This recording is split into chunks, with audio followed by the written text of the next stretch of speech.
What's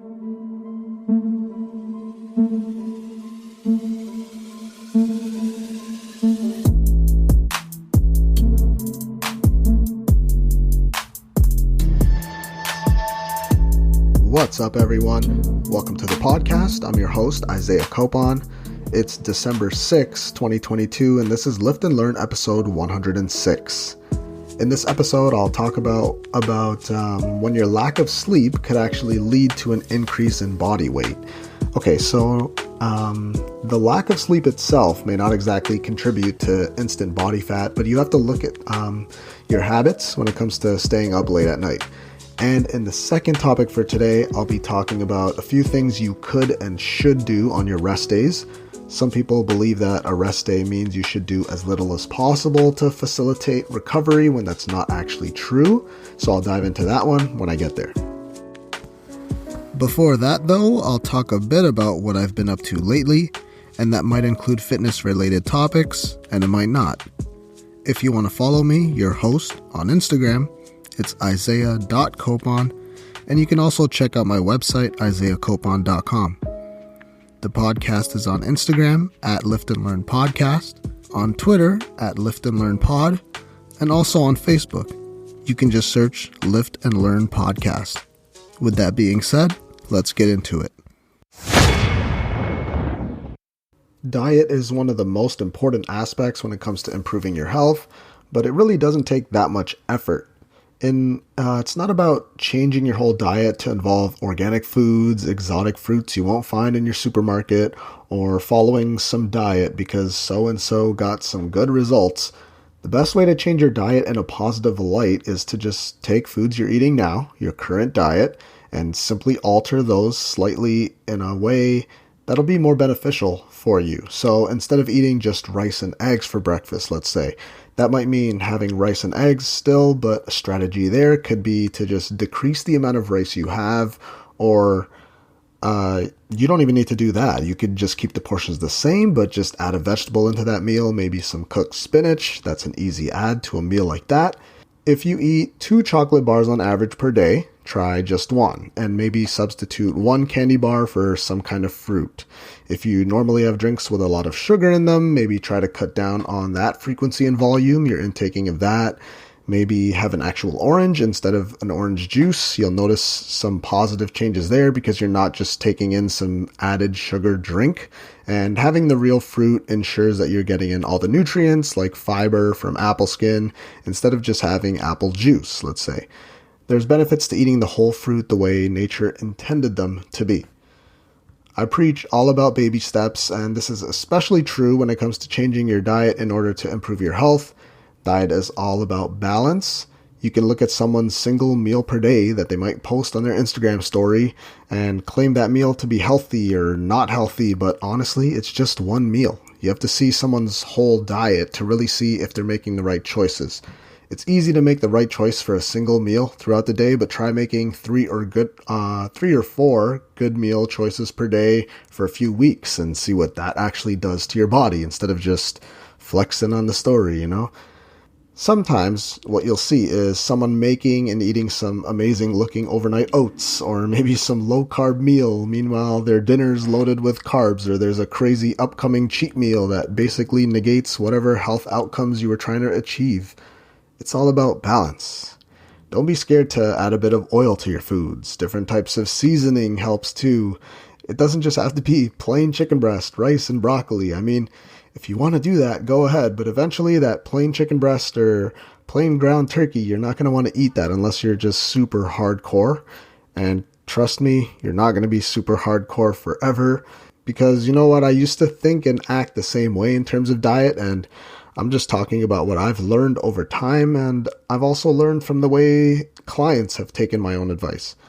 Back in the day, I would suggest eating those plain meals, but realize that it's just not easy to stick to, especially when I'm talking to some of my clients and their goal isn't to just step on stage and compete, because a regular person struggles enough with just the consistency of making those positive changes, or they struggle with just getting in their 2 or 3 days of physical activity throughout the week. For the normal, regular people out there, general population, they aren't going to want to change their whole diet and eat a wildly different way than they're used to, especially if they have a family who they also have to cook for. Usually you'll have cultural foods that people may be used to having, but those small habit changes, moving towards less processed foods, foods that are more naturally grown, having an increased intake of some vegetables, usually that also means taking in more protein. Those are good choices you can make. So look at the food you're currently eating and think to yourself, how could I make this meal more beneficial for myself? That usually means cutting the carbs a little bit, not completely, adding in a bit more protein, probably some vegetables in there doesn't hurt either. Try to get in a bit more fiber and drink more water throughout the day. So, speaking about food a bit there, I've been on a kick lately making this sesame chicken, which has just been a staple the past few weeks. I need some flavor in my food these days, and I'll track that, all the sauces, then I'll adjust my macros accordingly to fit my goals. So I usually cook that up with some chicken thighs, and the sauce is the key. There's 5 things you need to make that meal pop off: honey, rice wine vinegar, some soy sauce, chopped up garlic, and a bit of ketchup. Mix that together, drizzle that onto some chicken thighs. Yeah, that's been amazing. And then I throw that on top of some broccoli and rice with some scrambled egg in there for a bit more protein. That's been super good, easy to pack up. You can make a few meals at once if you have a big enough pan. So that's been my lunch meal prep. And my other staple one, which is even easier, is literally just some ground beef, some rice, broccoli, and spinach, and an avocado on the side. That one's super simple, and the avocado just sets that one off. Man, I'm getting hungry just talking about this now. Okay, moving on. This might be the first and last time I talk about soccer or football for a while, so let's just dive into it. USA's eliminated from the World Cup, and also Canada got eliminated by Croatia, but you know what? They actually scored a goal just over a minute into that game. After that, though, they were pretty much dominated, I think. I didn't watch the whole game, but when I did watch, it just seemed like Croatia had the ball, they were calm, and they ended up scoring 4 unanswered goals. I mean, realistically, Canada wasn't going to win any of their games, but it was still good to see them in there. And, I mean, they got their first goal, so we'll see if that puts us on the map a bit in that field, but who knows? Probably not. I heard that they've already qualified for the next World Cup because it's in Canada. I don't know. I just heard that. So, yeah. And I think in their last game, which didn't mean anything, I think they scored maybe 1 in that one too, but I didn't watch it. Meanwhile, Canada's soccer team hadn't qualified before 2008 for the Olympics, but they've been getting better over the years. They got 8th, I think, their first time, and then they had some bronze medals 2012, 2016, and then they won gold in Olympics in 2020. So, boys got some catching up to do. So this week has been a bit life-changing for me. I won't dive into the specifics of all that yet. Maybe I'll touch on it in the new year, but I've been working out at a new high-end but affordable gym. Of course, I got to talk about that for a bit. First off, it's clean all the time, which is so different from the gyms I'm used to. There's a pool table, lounge area in the front with somewhere to get your protein shakes and all that. Change room is spotless. Showers are amazing. It's pretty much all the equipment you'll need. They have boxes for box jumps, safety squat bar, some turf area where you can push or pull sleds, some punching bags. They have the trap bar for deadlifts. I already said the safety squat bar. I'm excited to use that. And that's just on the bottom floor. In the main weight room area, which is likely where I'll spend most of my time, they have those bench press racks where the rack actually comes out, so it's easier to unrack the weight. There's a Nordic hamstring curl machine, which I didn't even know existed. Haven't tried that one yet because I don't want to look stupid on it, but I'll probably give it a go this coming week here. And probably my favorite piece of equipment, pendulum squat machine. That's going to be used plenty of times by me over the next year as I try to grow these legs. I hit the machine once this week. My knee feels great using that, so that'll complement some barbell squatting for sure. More importantly about this new gym, they're still making improvements and nothing in there is broken because they actually have a maintenance guy in there who's working on whatever needs to be fixed, like right away. Really cool gym, and I didn't even mention the cardio equipment. There's Jacob's ladder, bunch of Stairmasters, treadmills, assault bikes, that rope machine where you're emulating climbing, list goes on and on. I haven't even got to try everything yet because I've only been there for like a week now, but you'll definitely hear me talking more about this place. I mean, I was using the treadmill. I used it a few times already, and you can actually program on the screen. You can actually program on the screen to like walk around Toronto or London, wherever you want in the world. I don't know. There's a list of places. I was doing that, but I mean, I had it. I was watching it for like maybe 2 minutes, and then I just hopped on the Wi-Fi and then started watching, I don't know, random videos. So one last thing I have to mention on here. Very first time I went to the gym, I worked out with someone. I don't know, man. He might be listening, but I already worked out that morning, so I was just planning on doing his routine and just coast through to not gas myself out too much, but I had no idea what I was getting into. This guy put me through some HIIT workout. I swear that was the hardest workout I've done in my life.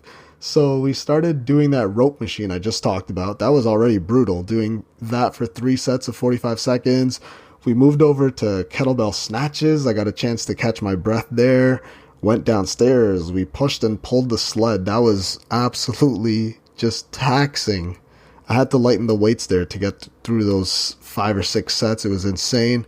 And then we tossed a 25-pound ball back to each other. I mean, back and forth, chest passes, and then over to the assault bike for a few rounds. Honestly, at this point, I had to really take it easy because if I had pushed myself, I probably would have thrown up, man. He was definitely in way better fitness, cardio shape that I was in. That is not the training I'm used to, but I don't care, man. That's fun. I love training a different way just to see how it feels. And now I know I'm terrible at that, but something to work on though.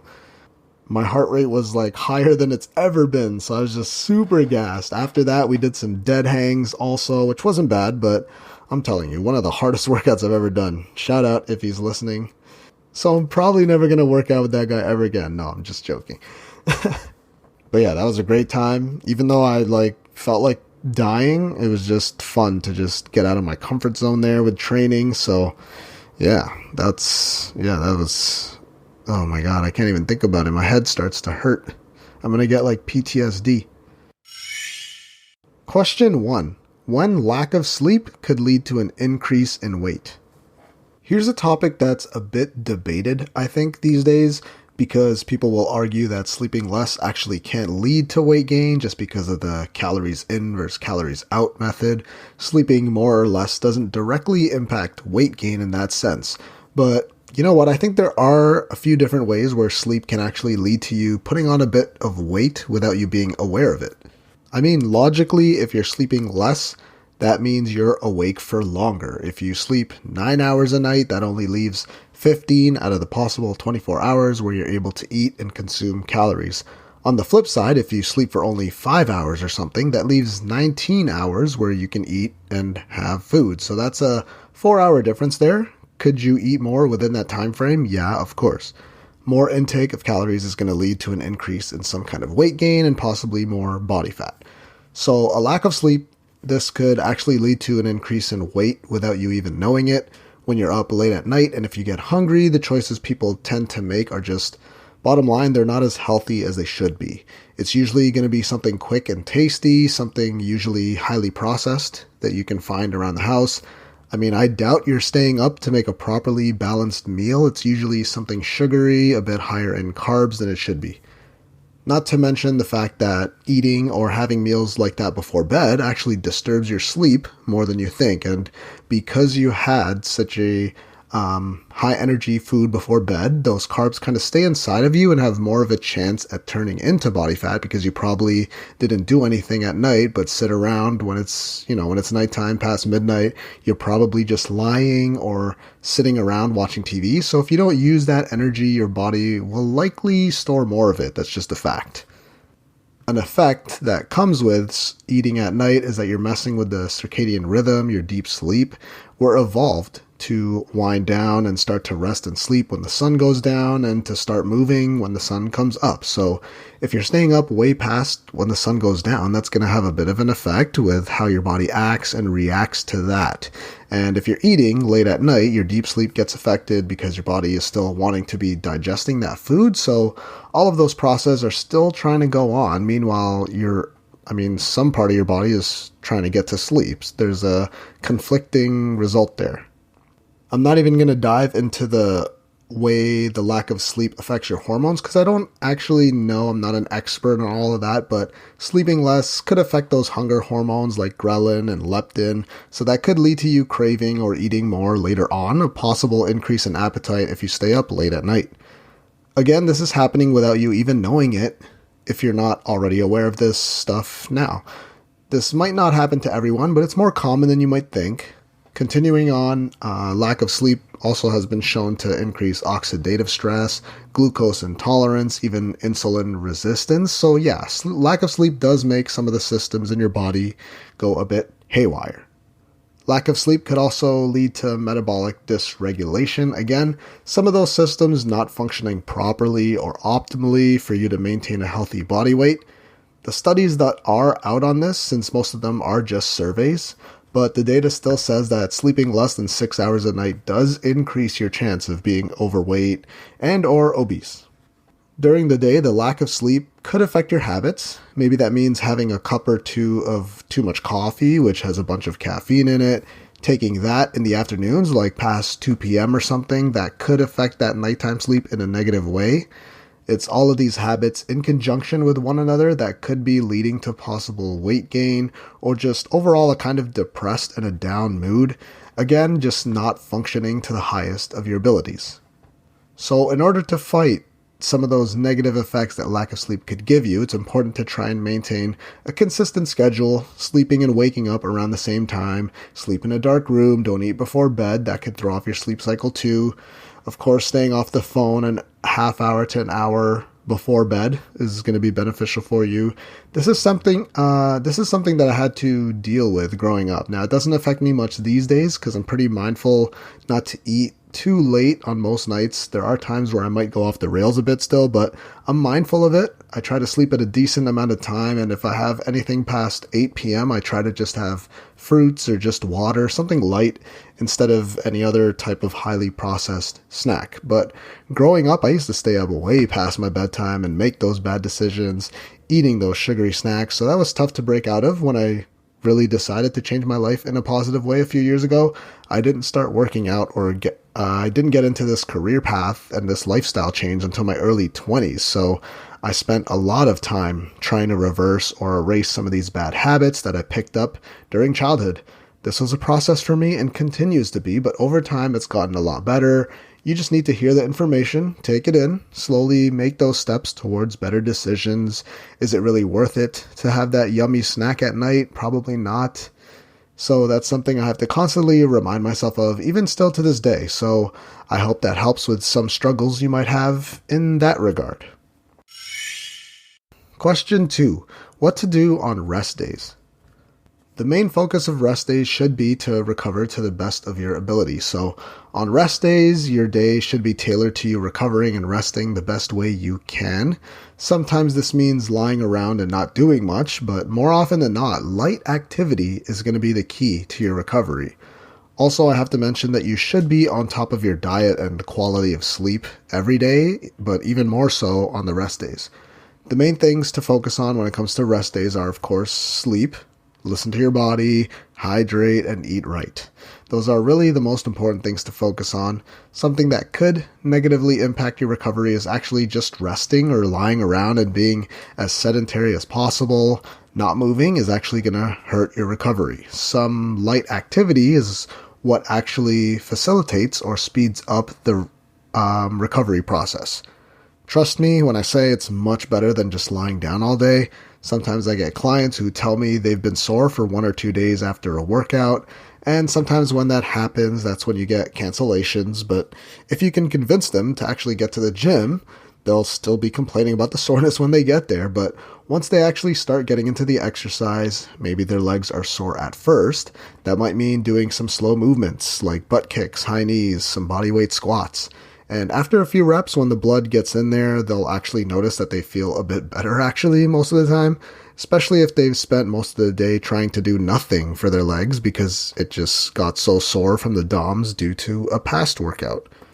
This just happened to me actually. I had a rest day, the day after my first leg day after my bummed knee finally recovered. So the day after, legs were so sore. Second day after, it was even worse. So for my rest day, I worked on doing some light activity for my legs, did some time on the treadmill, some on the Stairmaster, some light stretching. I was going to foam roll, but I actually didn't have the time to, but the stretching and mobility work just made my soreness slightly go away. It didn't go away completely, but it helped with the amount of inflammation that was going on.